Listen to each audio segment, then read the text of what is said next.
जंगल, जहां सूरज की रोशनी पत्तों के झरोखों से छनकर जमीन तक पहुंचती थी, जहां हवाएं भी अक्सर ठहर जाया करती थीं, और जहां परिंदों की चहचहाहट ही सुबह का इशारा देती थी। उसी जंगल के सबसे अंदरूनी हिस्से में एक कच्ची सी झोपड़ी खड़ी थी, मिट्टी, लकड़ी और पत्तों से बनी हुई। देखने में मामूली, लेकिन उसके अंदर जो रूह बसती थी, वो असाधारण थी। उस झोपड़ी में रहता था हकीम जुनैद। उम्र थी उसकी पूरे 100 साल। चेहरा झुर्रियों से भरा, दाढ़ी बिल्कुल सफेद, और आंखें ऐसी कि जैसे वक्त की गहराइयों में झांक चुकी हों। उसके हाथ कांपते थे, लेकिन उन हाथों की पकड़ आज भी उस तेज चाकू पर वैसी ही थी, जैसी किसी नौजवान की हो। उसके पास कोई औजार नहीं थे, सिर्फ कुछ पुराने बर्तन, मटके, एक लकड़ी का स्टूल और कई तरह की जड़ी बूटियां जिन्हें वह बड़े जतन से सूखाता, पीसता और इस्तेमाल करता। लोग उसे भूल चुके थे, या शायद उसने ही लोगों को छोड़ दिया था। कभी एक शहर में नामी हकीम था। दूर दूर से मरीज जाया करते थे, लेकिन फिर अचानक वह सब छोड़कर इस जंगल में आ गया। क्यों? इसका जवाब किसी को नहीं पता था, और वह खुद भी इसे बताने से कतराता था। हर सुबह सूरज की पहली किरण के साथ हकीम उठता। उसका बिस्तर एक पुरानी, खजूर की चटाई थी, और तकिया एक सूती छैला। वह सबसे पहले पास की झील से पानी भरता, फिर पेड़ की छाव में बैठकर आंखें बंद कर ध्यान करता। उसके लिए ध्यान कोई योग नहीं, बल्कि आत्मसंवाद था। सुबह के बाद वह जंगल में निकल जाता, कभी जामुन के पत्ते इकट्ठा करने, तो कभी नागफनी की जड़ें। उसे हर पौधे का इस्तेमाल पता था, कौन सा ज्वर उतारता है, कौन सा जख्म भरता है, और कौन सी बूटी सपनों को सच्चा कर देती है। बाद दोपहर, वह झोपड़ी में लौटता और एक छोटी सी चूल्हे की आग जलाकर एक कटोरी दलिया बनाता, बिना नमक, बिना मसाले। उसकी जिंदगी संयम की मिसाल थी। कभी कभी कोई राहगीर भटकता हुआ उसकी झोपड़ी तक आ जाता, और हकीम उसे एक कटोरी पानी और एक नेक सलाह जरूर देता। लेकिन सच्चाई ये थी कि हकीम जुनैद अब तन्हाई से प्यार करने लगा था। पहले वह इससे डरता था, पर अब यह उसकी संगिनी बन गई थी। रात को वह अक्सर आसमान की ओर देखता, और तारों से बातें करता। कुछ देर वह एक लकड़ी के बने बक्से को निहारता, फिर एक गहरी सांस लेकर आंखें बंद कर लेता। उस बक्से में क्या था, वह किसी को नहीं बताता। लेकिन जब जब वह उसे देखता, उसकी आंखें भीग जातीं। हर इंसान का एक बीता कल होता है, वह खुद से कहता, मेरा भी है, जो अब बस इन पेड़ों और तारों के हवाले है। वो रात खास थी। आसमान में बादल थे, बिजली चमक रही थी, हवा में घबराहट थी, जैसे कोई तूफान आने वाला हो। हकीम अपनी झोपड़ी के बाहर खड़ा था, आकाश की गरज को सुनता हुआ। तभी दूर झील की दिशा से किसी के गिरने की आवाज आई, जैसे कोई जमीन पर घराम से गिरा हो। हिरन होगा, हकीम ने सोचा। लेकिन फिर एक धीमी चीख सुनाई दी, इंसानी आवाज। हकीम ने अपनी पुरानी लाठी उठाई, और झोपड़ी के कोने में रखी मशाल जलाकर झील की ओर चल पड़ा। बरसों बाद उसने इतनी तेज चाल चली थी, जैसे उसकी उम्र एक झटके में 20 साल पीछे लौट आई हो। झील के किनारे पहुंचते ही उसकी नजर पड़ी, एक लड़की, नीली चूनर में लिपटी हुई, मिट्टी से सनी, बेहोश। उसके पैर लहूलुहान थे, बाजू में चोट के निशान और होठों पर सफेद झाग। हकीम का दिल धक से रह गया। उसने तुरंत मशाल जमीन पर रची, अपना पानी का मटका निकाला और लड़की के चेहरे पर छींटे मारे। कोई हरकत नहीं। उसने तुरंत जारी से कुछ पत्ते तोड़े, गुलेहिना और अमलतास, और लड़की के होठों पर रगड़ने लगा। कुछ ही देर में लड़की की उंगलियों में हरकत हुई। वह आंखें खोल न सकी, पर सांसें चलने लगीं। हकीम ने उसे कंधे पर उठाया, और सोचो, 100 साल के उस बूढ़े ने बिना थमे पूरे 1 किलोमीटर तक उसे ढोया। यह हिम्मत सिर्फ एक डॉक्टर या एक पिता दिखा सकता है। और हकीम अब इन दोनों जैसा बन चुका था। झोपड़ी में पहुंचकर हकीम ने लड़की को अपने बिस्तर पर लिटाया। उसके घाव धोए, कपड़े बदले, और फिर कुछ खास जड़ी बूटियों से पेस्ट बनाकर उसके जख्मों पर लगाया। 3 दिन, लगातार 3 दिन हकीम ने नींद नहीं ली। बस उस लड़की की नब्ज देखता रहा, उसका माथा सहलाता रहा और हल्की लोरियों में कुछ गुमनाम सी दुआएं पढ़ता रहा। चौथे दिन सुबह लड़की की आंखें खुलीं। मैं कहा हूं, वह बड़बड़ाई। हक। हलीमा उसकी बात नहीं समझी, पर उसकी आवाज में जो भरोसा था वो उसे पहली बार सुकून दे गया। उस रात पहली बार झोपड़ी में 2 लोग थे। हकीम ने अपना बिस्तर हलीमा को दे दिया, खुद बाहर एक पत्थर पर चादर ओढ़ कर लेट गया। हलीमा ने देखा 100 साल का बूढ़ा ठंड में बैठा है, पर एक बार भी शिकायत नहीं की। आप अंदर क्यों नहीं आए? मैंने सारी उम्र बाहर ही बिताई है और अब मेरी आदत बन गई है। हलीमा को कुछ अजीब सा लगा, लेकिन उसने जबरदस्ती नहीं की। रात भर वह करवटें बदलती रही, डर से नहीं, बल्कि यह सोचकर कि कोई अजनबी इतना दयालु कैसे हो सकता है। सुबह हकीम ने हलीमा को एक लकड़ी का मग पकड़ा दिया। झील से पानी भर ला, फिर पत्तियों से नहाना, इससे जख्म जल्दी भरेंगे। हलीमा थोड़ी झिझकी, पर फिर उसने मग लिया और झील की ओर चल दी। अब उसे जंगल से डर नहीं लगता था, क्योंकि अब उसे भरोसा था कि कोई है जो उसकी रखवाली कर रहा है। लौटते समय उसने देखा, हकीम एक बच्चे जैसी तल्लीनता से मिट्टी में कोई बूटी उखा रहा था। उसकी आंखों में चमक थी और हाथ इतने नर्म तरीके से काम कर रहे थे जैसे वह जमीन को चोट न पहुंचा दे। उस दिन पहली बार हलीमा ने खुद से खाना बनाने की जिद की। उसने एक छोटी सी रोटी बनाई, कुछ बूटी के पत्ते सेंके और हकीम के आगे रखा। तूने ये बनाया? जी। हलीमा झिझक कर मुस्कराई। हकीम ने रोटी का एक टुकड़ा लिया, चबाया और आंखें बंद कर लीं। इसमें नमक नहीं है, पर इज्जत है। हलीमा की आंखें भर आईं। सालों बाद किसी ने उसकी बनाई हुई चीज की तारीफ की थी। शाम को दोनों झोपड़ी के बाहर बैठे थे। हकीम ने पास रखी एक बूटी उठाई और पूछा, ये जानती है क्या है? नहीं। ये बिच पत्ता है। इसे उबालो तो खांसी छूमंतर, लेकिन अगर इसे हाथ से तोड़ो बिना नाम लिए तो ये काट भी सकता है। नाम? हलीमा ने हैरानी से पूछा। हर चीज की एक पहचान होती है, हलीमा। अगर तू किसी को उसकी पहचान से पुकारे बिना तोड़ेगी तो जख्म मिलेगा। हलीमा चुप हो गई। उसने पहली बार जाना कि बूटी सिर्फ दवा नहीं होती, वो जिंदगी का सबक भी देती है। उस रात जब दोनों चूल्हे के पास बैठे थे, हलीमा ने हिम्मत करके पूछा, आपने सब छोड़कर जंगल क्यों चुना? हकीम कुछ देर चुप रहा, फिर गहरी सांस लेकर बोला, कभी वक्त आएगा तो बताऊंगा। हलीमा ने कोई और सवाल नहीं किया। सुबह का सूरज अपनी पूरी रोशनी के साथ जंगल की हर पत्ती को चमकाता हुआ झोपड़ी के बाहर फैल चुका था। पक्षियों की चहचहाहट और दूर से आती झील की हल्की लहरों की आवाज वातावरण को और जीवंत बना रही थी। हलीमा, जो अब हकीम जुनैद की झोपड़ी में सहेज हो चुकी थी, आज खुद से ज्यादा हल्का महसूस कर रही थी।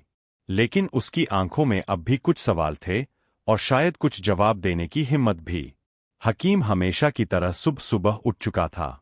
वह लकड़ी की डंडी के सहारे झोपड़ी से बाहर बैठा था और सूरज की तरफ देखते हुए बुदबुदा रहा था। ऐ रब, आज इस बच्ची की आंखों से उसका डर उठा दे।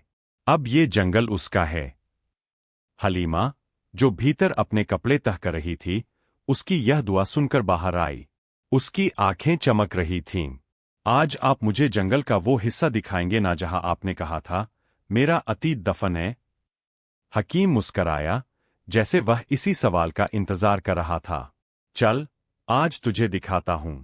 पर वहां जो देखेगी, वो तुझे सोचने पर मजबूर करेगा। दोनों साथ साथ चल पड़े। उस दिन से दोनों के बीच रिश्ता और गहरा हो गया। अब हलीमा सिर्फ एक मेहमान नहीं रही थी, वह हकीम की बेटी बन चुकी थी। वह झोपड़ी की जिम्मेदारियां संभालने लगी थी, खाना बनाना, जड़ी बूटियां इकट्ठा करना, चूल्हा जलाना और हकीम को रोज एक नई कहानी सुनाना। एक दिन हकीम ने कहा, तू अब सिर्फ मेरी बेटी नहीं, तू इस जंगल की बेटी है। और एक दिन तुझे यहां से आगे जाना होगा, ताकि तू औरों के लिए भी रास्ता बना सके। एक रात जब जंगल शांत था, हलीमा ने हकीम से पूछा, आपने कभी दोबारा बसने की नहीं सोची? हकीम ने लंबी सांस ली। प्यार एक बार होता है, बेटी, और जब वो खत्म हो जाए तो बाकी सब दिखावा लगता है। पर आपने दूसरों की मदद नहीं छोड़ी। नहीं, क्योंकि इंसानियत वही है, जब तू अपने दर्द को दबाकर किसी और के लिए मरहम बन जाए। हलीमा ने पहली बार समझा कि तपस्या सिर्फ जंगल में ध्यान लगाकर नहीं होती, बल्कि किसी की परछाई बनकर जीने में होती है। अगली सुबह अचानक झोपड़ी के बाहर शोर हुआ। एक बच्चा 10 से 12 साल का दौड़ता हुआ आया।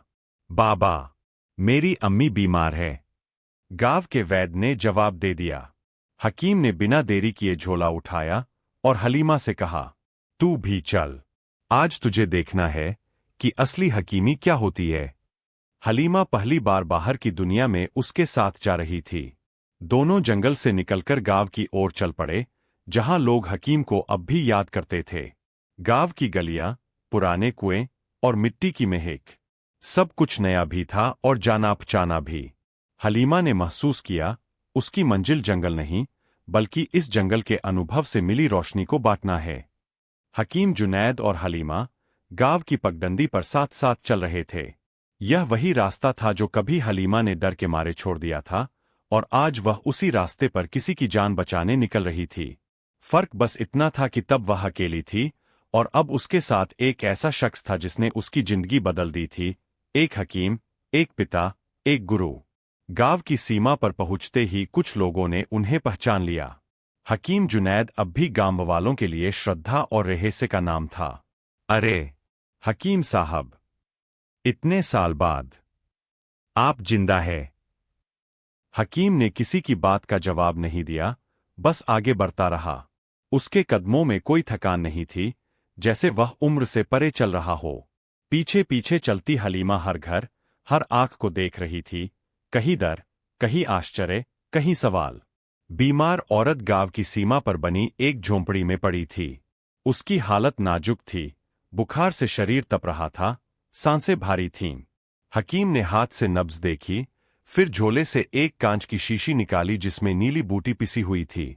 उसने पत्तों की कटोरी में पानी भरकर कुछ बूटी डाली, फिर उसमें हल्की सी आग से गर्मी दी। हल्की भाप उठी, महक तेज, पर सौम्य। ये काढ़ा है, नींद लाएगा और बुखार तोड़ेगा, उसने कहा। हलीमा देखती रही, उसकी आंखें कौतूहल से चमक रही थीं। हकीम ने फिर एक बच्चे को बुलाया, जो खांसी से परेशान था। हकीम ने हलीमा की तरफ देखा। तू बता, इसे क्या दूं? हलीमा चौंकी, फिर थोड़ी सोच में पड़ी। नागर मोह था और गिलोय का रस। हकीम मुस्कराया, ठीक कहा, पर एक बूंद शहद और डाल, ताकि करवाहट इंसानियत की मिठास से संतुलित हो जाए। गांव के लोग हैरान थे। एक लड़की जंगल से इलाज कर रही थी। अगले दिन कई गांव वाले हकीम की झोपड़ी पर पहुंचने लगे। हलीमा सबको चाय पिलाती, बिठाती और हकीम के निर्देशों पर दवाएं तैयार करती। धीरे धीरे गांव में बात फैलने लगी।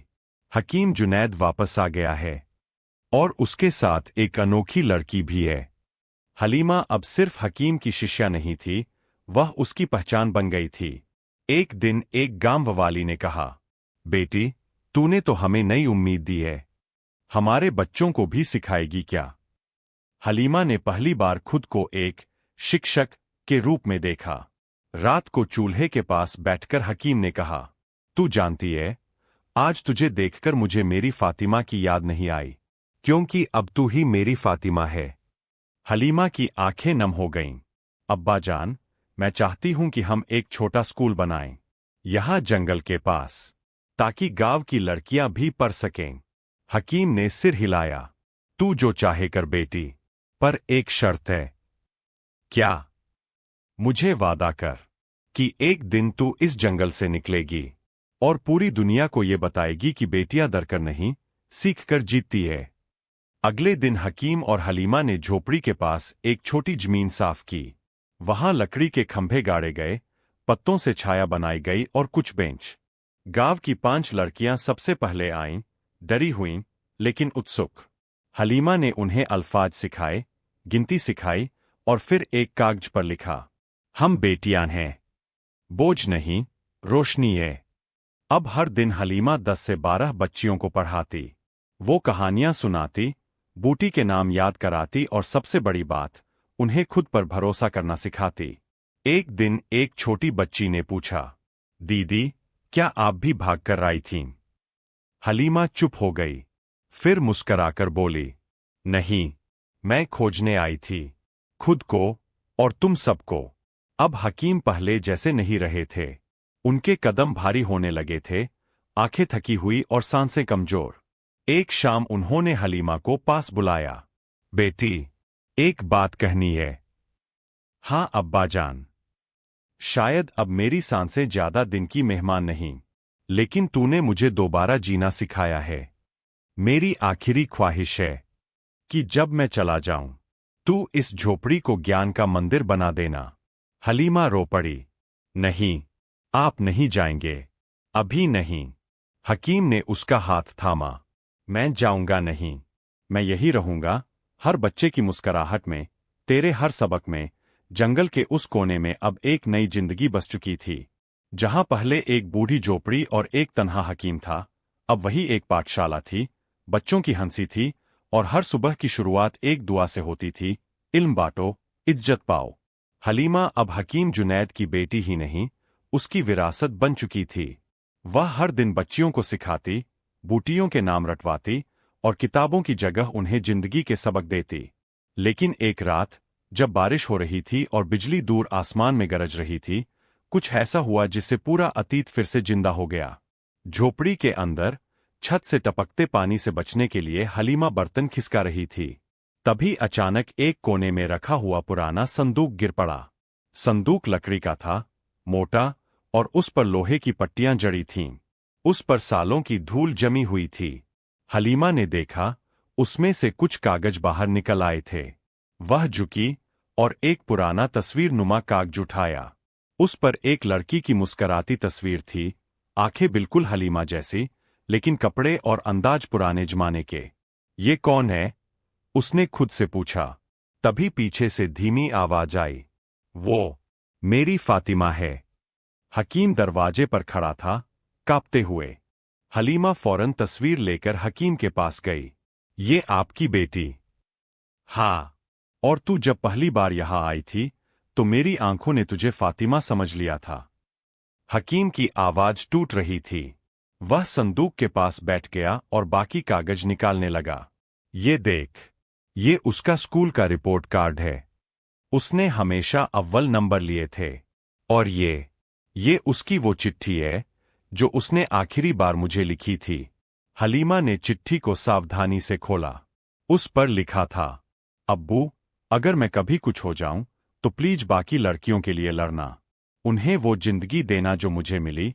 हलीमा का दिल भर आया। आपने ये सब मुझसे छिपाया क्यों? क्योंकि मैं डरता था कि तू भी कहीं इस आग में ना जल जाए। लेकिन अब देख रहा हूं, तू तो खुद रोशनी बन गई है। हकीम ने कांपते हाथों से उसकी हथेली थामी। फातिमा चली गई, पर तेरे रूप में उसने वादा निभाया। हलीमा ने पहली बार उस संदूक को सिर से लगाया। अब ये मेरा अमानत है, और मैं फातिमा आपा की हर बात पूरी करूंगी। संदूक में एक पुरानी डायरी भी थी, चमड़े की जिल्द लगी हुई, जिसके पन्ने पीले हो चुके थे। उस पर लिखा था, तन्हाई के ताबूत से आवाज, फातिमा की डायरी। हलीमा ने रात भर वो डायरी पढ़ी। उसमें फातिमा के सपने थे, संघर्ष थे, और लड़कियों के लिए एक नया भविष्य गढ़ने की बातें थीं। अगर कभी मेरी जैसी कोई लड़की भागकर इस जंगल में आए, तो उसे सिर्फ पनाह नहीं, पहचान भी देना। यह आखिरी पंक्ति थी। हलीमा ने उसी पल फैसला किया, अब मैं इस जंगल की बेटी नहीं, इसकी सरपंच हूं। अगले दिन हलीमा ने गांव वालों को बुलाया। हमें एक असली स्कूल चाहिए, मिट्टी नहीं, पत्थर का। छत हो, दीवारें हों, किताबें हों, और हर लड़की को हक हो कि वो अपने सपनों की तरफ बढ़ सके। कई लोग चौंके, कुछ मुस्कराए, कुछ संकोच में रहे। लेकिन पैसे कहां से आएंगे? हलीमा ने जवाब दिया, फातिमा की डायरी हमारे पास है, और उससे बड़ी दौलत कुछ नहीं। मैं अपने हाथों से ईंट। झोपड़ी के पास अब मिट्टी और पसीने की मिली जुली खुशबू आने लगी थी। ईंटें बिछाई जा रही थीं, नींव खोदी जा चुकी थी, और स्कूल के खाके को एक हकीकत में बदलने की शुरुआत हो चुकी थी। हलीमा के चेहरे पर अब मासूमियत की जगह एक अडिग संकल्प झलकता था। लेकिन हर नई इमारत के पहले पुरानी दीवारें गिरती है, और उन दीवारों में छिपे सांप सबसे ज्यादा जहरीले होते हैं। गांव के मस्जिद के मौलवी, समद साहब, जो पहले हकीम जुनैद की इज्जत करते थे, अब अचानक खुले विरोध में आ गए। औरत का क्या काम होता है, मर्दों के बीच ईंट पत्थर ढोने का? हलीमा ने विनम्रता से कहा, मौलवी साहब, इल्म सिर्फ लड़कों की मिल्कियत नहीं है। फातिमा भी चाहती थीं कि लड़कियां पढ़े, उठें, बढ़े। मौलवी गुस्से से लाल हो गए। क्या अब औरतें कुरान और किताबों में फर्क नहीं करेंगी? ये बगावत है, और बगावत की सजा? इल्म बगावत नहीं, इबादत होती है, हलीमा ने नरमी से कहा, और इबादत में न मर्द होता है, न औरत, सिर्फ इंसान होता है। कुछ गांव वालों ने मौलवी के डर से पीछे हटना शुरू कर दिया। स्कूल का काम धीमा पड़ गया। मगर कुछ नए हाथ मदद के लिए आगे आए। याकूब चाचा, जो पहले मजदूरी करते थे, बोले, हम खुद पढ़े नहीं, लेकिन हमारी बेटियां पढ़े, यही हमारी नजात होगी। और फिर गुलाबी भी, जो विधवा थीं, अपने दोनों हाथों में पत्थर उठाकर बोलीं, मेरी बेटी मरेगी नहीं दहेज में, पढ़ेगी कलम से। धीरे धीरे हलीमा की टीम फिर से मजबूत हो गई। अब यह सिर्फ एक लड़की की लड़ाई नहीं थी, बल्कि पूरे गांव की बेटियों की जंग बन चुकी थी। हलीमा ने एक सुझाव रखा, हमें गांव की हर लड़की के नाम पर एक आवेदन देना चाहिए, पंचायत को, सरकार को, सबको। उसने एक फॉर्म छपवाया, मैं, अमुक लड़की, शिक्षा की हकदार हूं। 40 लड़कियों ने फॉर्म भरकर हस्ताक्षर किए। कुछ ने उंगलियों से निशान दिए। ये फॉर्म लेकर वह जिला शिक्षा कार्यालय गई, अकेली, साइकिल पर। रास्ता लंबा था, जंगल से होकर जाता था, मगर उसके हौसले किसी सड़क से कम न थे। दफ्तर में कई अफसर थे। एक ने तंज कसा, ओह, तो जंगल की परियों को स्कूल चाहिए। दूसरे ने कहा, कागज तो अच्छा है, लेकिन स्कूल बनाना क्या बच्चों का खेल है। तभी एक महिला अफसर आईं, उम्र 50 के करीब, आंखों में अनुभव और आवाज में करुणा। तुम्हारा नाम? हलीमा जुनैद। तुम जुनैद हकीम की बेटी हो? उन्होंने चौंक कर पूछा। जी। गोद ली हुई अफसर मुस्कराईं। मैं फातिमा की सहपाठी थी। वो अक्सर तुम्हारे अब्बू की बातें करती थी। तुम वही हो जो वो होना चाहती थी। हलीमा की आंखों में चमक आ गई। अफसर बोलीं, मैं वादा करती हूं, तुम्हारे स्कूल की नींव अब सरकार डालेगी। तुम बस ईंटें जमाती रहो। गांव लौटते समय बादल घिर आए। बिजली चमकी, बारिश शुरू हो गई। जब वह गांव पहुंची, स्कूल की अदबनी दीवारें गिर चुकी थीं। किसी ने जानबूझकर गिराया है, गुलाबी बी ने कहा।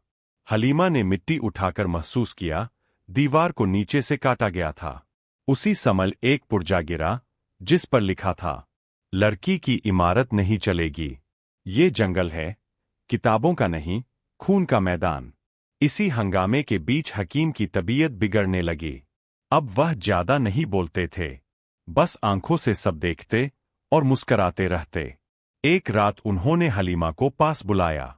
बेटी, ये दुनिया तुझे तोड़ने की कोशिश करेगी, लेकिन तू हकीम की नहीं, खुदा की बनाई नायाब औलाद है। हलीमा ने उनकी हथेली को चूमते हुए कहा, अब्बा जान, जब तक एक भी लड़की अनपढ़ है, मेरी नींद हराम है। स्कूल का नाम, फातिमा जुनैद ज्ञानकुंज।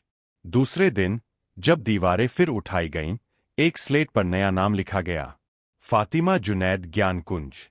इस बार गांव के बच्चे और बच्चियां खुद दीवार रंग रहे थे।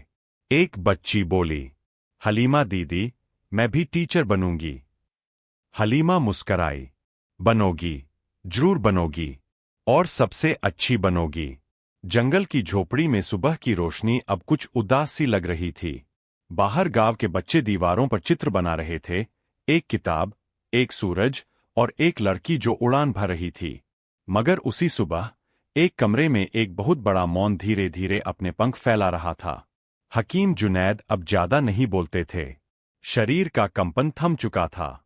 बीती रात उन्होंने हलीमा का हाथ थामे रखा, जैसे कुछ कहने की कोशिश में हों। हलीमा उनके माथे को छूती रही, आंसू रोकती रही, मगर वह मुस्कराए, हल्की सी मुस्कराहट, जो कहती थी, अब मेरा वक्त आ गया है। सुबह जब सूरज ने अपनी पहली किरण जमीन को छुई, हकीम की सांसें थम चुकी थीं। गांव के लोगों को खबर मिली। जिन लोगों ने हकीम को पागल बूढ़ा कहा था, वे भी अब नम आंखों के साथ उनकी झोपड़ी, एक पिता की विरासत की रखवाली करने वाली, और सबसे बड़ी बात, हजारों बेटियों की उम्मीद बन चुकी थी। समल एक किताब की तरह चलता है, हर पन्ना एक अध्याय, हर अध्याय एक मोड़। और अब हकीम जुनैद की विरासत हलीमा के हाथों में वह मशाल बन चुकी थी जो सिर्फ जंगल को ही नहीं, पूरे समाज को रोशन करने चली थी। फातिमा जुनैद ज्ञानकुंज अब एक स्कूल नहीं रहा। हलीमा ने आसपास के 5 गांवों की बेटियों के लिए छात्रावास शुरू किया। लकड़ी के छोटे छोटे कमरे, मिट्टी की दीवारें, लेकिन हर दीवार पर लिखे गए नए नारे। लड़की कोई बोझ नहीं, वो भविष्य है। तालीम हमारा हक है, खैरात नहीं। हमें स्कूल नहीं, रास्ता चाहिए, और हम बना लेंगे। पत्रकार, अफसर और एक विदेश से चिट्ठी। स्कूल की ख्याति धीरे धीरे दूर तक फैल गई। एक दिन एक पत्रकार आया, हलीमा से इंटरव्यू लिया। आपने किससे सीखा ये सब? हलीमा मुस्कराई। एक 100 साल के हकीम से, जो बिना पढ़े भी सबसे बड़ा शिक्षक था। कुछ दिन बाद दिल्ली से एक चिट्ठी आई। एक संगठन ने उन्हें ग्राम शिक्षा प्रेरणा सम्मान से नवाजा। और फिर एक दिन लंदन से ईमेल आया, हम यूनाइटेड नेशंस की तरफ से आपको महिला सशक्तिकरण के लिए आमंत्रित करते हैं। हलीमा चुप हो गई। गांव की लड़की अब दुनिया की मेज पर बुला ली गई थी। पहली बार हवाई जहाज। गांव की बच्चियों ने पहली बार एयरपोर्ट का नाम सुना। सबने मिलकर हलीमा को हरे रंग की एक सादी सलवार कुर्ता सिलकर दी। दीदी, जब टीवी पर आओगी तो हमें हाथ हिलाना। जब हलीमा जहाज में बैठी तो उसकी आंखों में आंसू थे। पास वाली विदेशी महिला ने पूछा, आर यू नर्वस? हलीमा मुस्कराई और बोली, no, I am flying with my father's prayers. United Nations में मंच पर एक दरबारी सन्नाटा था। तमाम देशों के प्रतिनिधि, सामने बैठी दुनिया। हलीमा माइक के सामने खड़ी हुई और बोली, I come from a forest where girls had no name, no school, no future. But one old man gave me a roof and a reason. Today I am not here alone. With me, thousands of girls are standing. I am their voice. सारा hall तालियों से गूंज उठा। देश लौटने पर media से लेकर सरकार तक हर जगह हलीमा की बात हो रही थी। एक टीवी रिपोर्टर ने पूछा, आपने जंगल से ये रोशनी कैसे जलाई? हलीमा ने वही पुराना संदूक खोला, जिसमें अब हकीम जुनैद की डायरी, फातिमा की तस्वीर और गांव की बच्चियों के खत भरे थे। इसमें सिर्फ यादें नहीं, आग है। और वो आग बुझने वाली नहीं। गांव की बेटी, अब सबकी मां। गांव में अब सब उसे हलीमा भी कहते थे। वह एक मां की तरह बच्चों को पढ़ाती, खिलाती, डांटती और गले लगाती। अब गांव की लड़कियां शादी से पहले डिग्री लेती थीं। मौलवी समद अब खुद अपने मदरसे में लड़कियों को भी तालीम देने लगे थे। गुलाबी बी की बेटी अब खुद एक टीचर थी। याकूब चाचा ने स्कूल के लिए एक छोटा मैदान दान दिया। एक नया सपना। एक रात हलीमा अपनी डायरी में कुछ लिख रही थी। अब मेरा अगला कदम है जंगल विश्वविद्यालय। एक ऐसी जगह जहां गांव की हर बेटी सिर्फ पढ़े नहीं, समाज को पढ़ाना भी सीखे। अंतिम दृश्य, एक और छोटी बच्ची। बरसों बाद एक नन्ही सी बच्ची, जिसकी मां हलीमा की पहली शिष्या थी, स्कूल की लाइब्रेरी में बैठी थी। वह जुनैद हकीम की किताब पलट रही थी। उसमें एक फोटो था, एक बूढ़ा हकीम और एक छोटी लड़की। बच्ची ने पूछा, अम्मी, ये कौन है? बेटा, ये तेरी नानी और तेरे परनाना है। ये दोनों ही इस स्कूल की रूह है। बच्ची मुस्कराई। क्या मैं भी ऐसी बन सकती हूं? मां ने गले लगाकर कहा, तू उनसे भी बड़ी बनेगी। तू खुद रोशनी बनेगी। यह कहानी वहां खत्म होती है जहां हजारों कहानियां शुरू होती है। हकीम जुनैद के बिना आवाज के बोल, हलीमा की बिना झुकी रीढ़ और गांव की बच्चियों के उड़ते हुए सपनों की यह यात्रा हमें यह सिखाती है, जंगल हो या जमाना, अगर एक रोशनी जल जाए तो पूरी दुनिया उसे देखती है। दोस्तों, अगर ये कहानी अच्छा लगा हो तो हमारे चैनल मंच अक्सर को सब्सक्राइब जरूर करें। मिलेंगे एक नई कहानी के साथ, तब तक के लिए जय हिंद।